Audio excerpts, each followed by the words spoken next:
Assessore Zaniolo, una giornata importante oggi al Castello di Miramare che vede la collaborazione della Regione per la messa a dimora di queste piantine. Sì, è importante anche dal punto di vista simbolico, farlo poi con i ragazzi è l'idea di una prosecuzione che ci sarà nel tempo, perché comunque piantare un albero è un percorso che richiederà molti anni per il suo sviluppo, ma è fatto proprio dai ragazzi che hanno molti anni avanti per il loro sviluppo.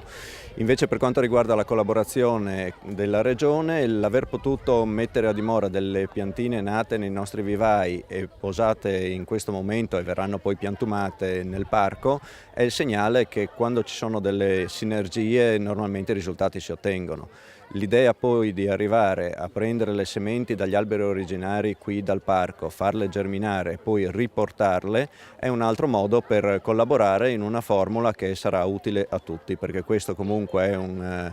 un'area di assoluto valore, ma anche un'area che dà pregio all'intera regione, quindi era indispensabile che anche la regione partecipasse nella forma che gli risulta più naturale, in questo caso proprio con le essenze arboree.